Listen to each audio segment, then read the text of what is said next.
Hi guys! Good morning! I-flex na ko sa inyo ha guys. Akong anay nga, katong mama ako, anak.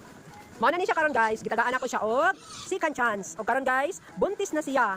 Hoping na dili na siya magpareha sa first panganak niya nga, pa ako niya iyang mga anak. So karon guys, 1 month na siyang priggy. Pura buya guys. Iko nakay siya tiyan. Klaro nakaayo iyahan. Tiyan guys. Oh, tanawa guys, buyag-buyag. Mani siya si Koliwan. Oh, tanawa guys, buyag-buyag guys. Ito na, Koliwan. Ay sorry, kulito di ay guys. Mao ni siya ang isog kay ni siya mga anak guys. Sa first niya nga pagpanganak. Ang iyang anak lagi guys, nabuslot ang ulo. Kay dili man siya magpatutoy. Pero wala ang ingon sa uban guys, nga ibaligya na siya.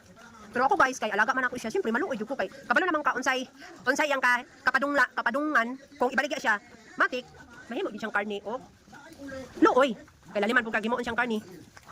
Nagtagaan ako siya og second chance guys. So unta dili na siya mamaak sa iyang anak. So sikan niya nga pagpanganak. So 1 month na niyang tiyan karon. So mao lang ni guys. Daghan mi ginatan-aw na mga technique guys about sa kanang mga baboy nga mamaak sa ilahang anak. So kanang mga technique namong nakita sa TV, sa Facebook guys, amo nang i-apply sa iyaha. Inig anak niya kung sim lang baghapon ang iyahang buhaton sa first niyang pagpanganak. So wala naman siya gitagaan og kanang kuan guys nga ibaligya dayon. Wala kay maluoy man ko guys kay simpre ang akong pagbabuyan baya guys dili biya ingon kay nagbabuyan lang ko. Ang ako kaning gimahal gyud ako ni sila nga akong alaga ilang kay baboy lang. With love gyud niya ako ang pag-alaga sa ilaha man. Dili basta-basta nako sila pakawalan guys.